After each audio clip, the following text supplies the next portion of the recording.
understand the gravity of what we're doing. Perhaps if it were a matter of life and death for the United States, what happens in Ukraine, that would be one thing. Certainly when the Soviet Union put missiles in Cuba that targeted the United States, that was worth taking the risk, because it was right on our border and it threatened us, and it was a battle worth fighting for and a risk worth taking. The Russians are in exactly the mirror image of that situation, because for them, the life of Russia depends on stopping NATO from advancing further right into Ukraine, right to their borders. They cannot afford not to fight this war. They cannot afford not to win this war. So I think toying with this constant escalation in a war that really, in a place that has no significance to Americans, Ukraine is meaningless to Americans. It has no impact on our day-to-day lives, and yet we're playing this reckless game that risks the lives of all people in the United States and Western Europe for nothing, just absolutely for nothing. Many flag grade officers certainly understand the consequences that you just described in a rather hair-raising way. Why is it that while there are some generals speaking out in Italy, in France, in Germany, warning that we are pursuing a course that could lead to nuclear war, why are there not such voices from flag grade officers saying what you're saying here today? Retired, perhaps. You know, there's been a tremendous deterioration in the quality of flag officers going back to perhaps, after the time, maybe, well, certainly the 90s. We had very, very fine flag officers during the time I was on active duty. I left in 94, just superior quality people.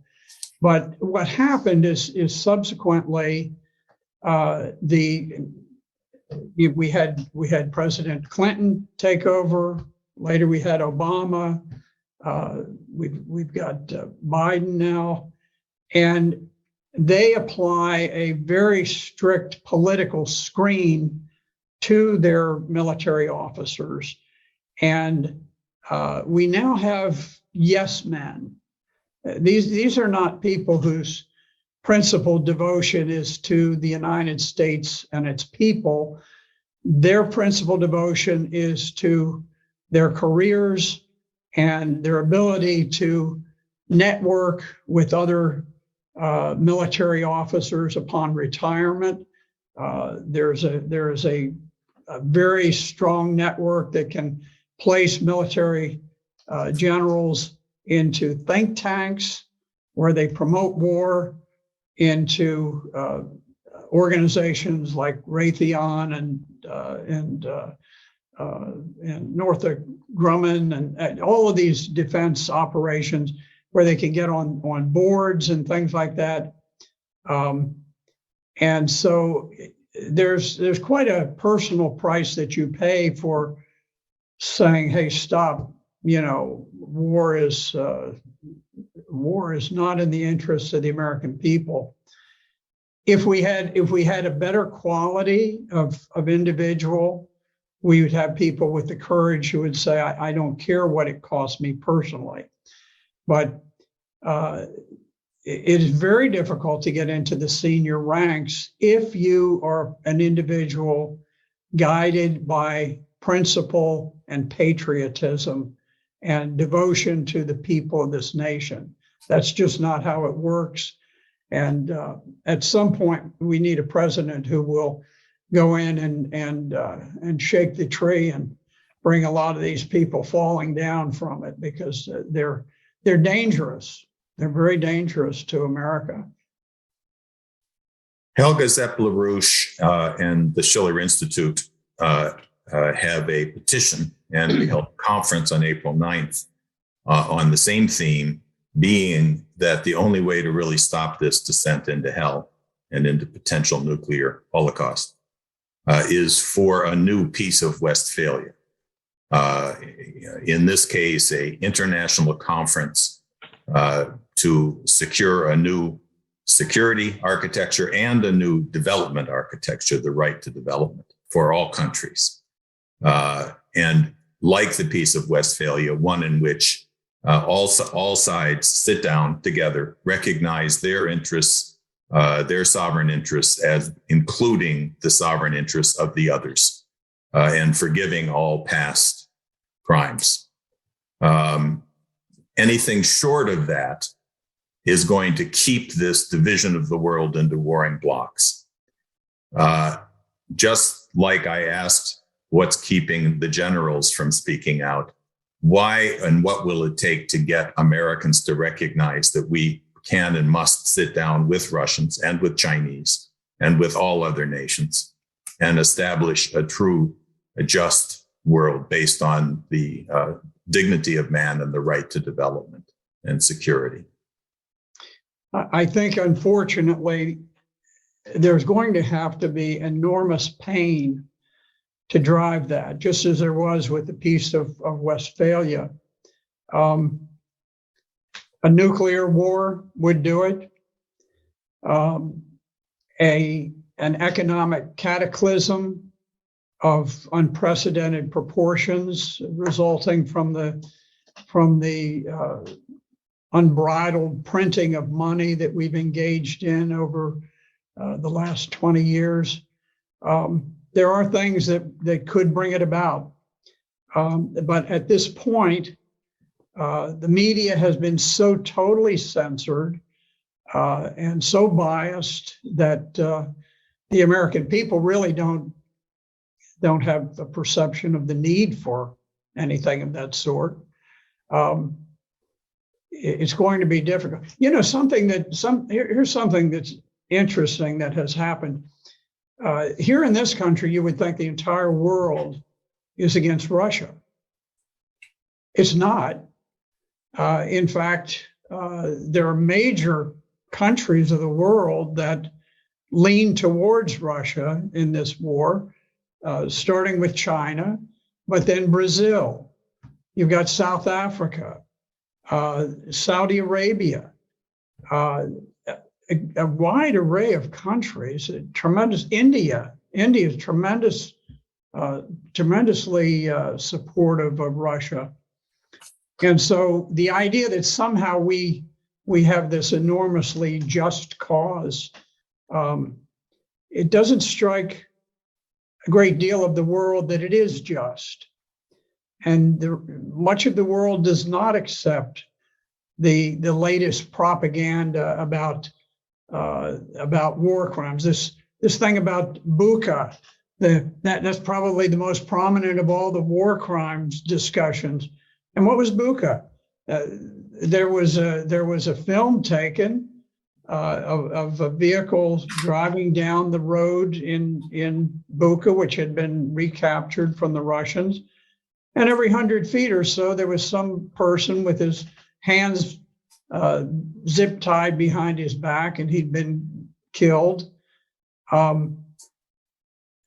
This was discovered, it was not announced until 4 days after the Ukrainians had retaken Bucha. Now, we knew almost nothing about it. We actually didn't even have proof that people had been killed, but assuming they had, we didn't know where they had been killed. We did not know who they were. We did not know who killed them. We did not know why they were killed. No one could provide an adequate motive for the Russians to have killed them. The Russians held Bucha for a month. If they were going to kill them, why didn't they kill them during that month?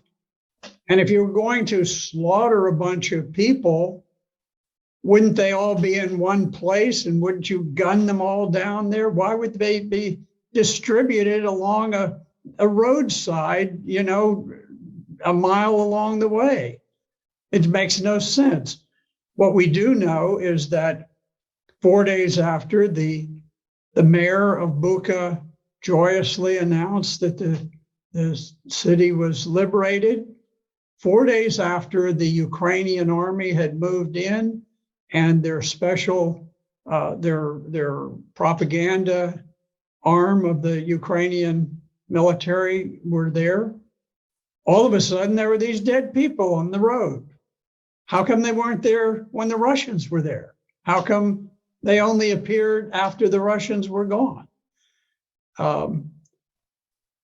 If I were looking at that as simply a standard criminal case, and I was talking to Criminal Investigation Division or the FBI or military police or something, I'd say, okay, the first thing, let's take a look at the Ukrainians.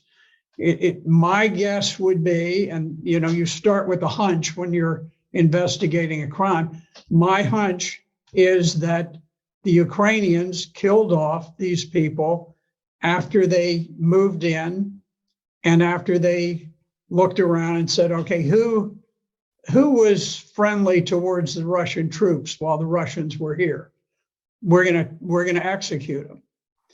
That would be my guess, because I don't see any motive for the Russians to have just sort of killed a few people on their way out of town. So you have and nobody questions these because the corporate media is so monolithic.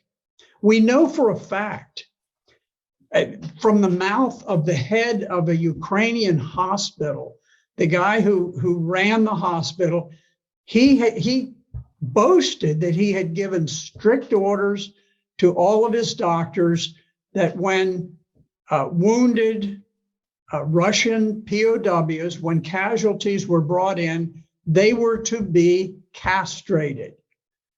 Now, this is a horrific war crime admitted from the mouth of the hospital administrator, and the Ukrainian government said, we'll look into that, like it's no big thing.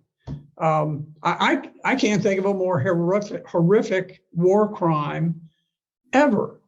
Where did you hear about it? On ABC and MSNBC and CNN and Fox News?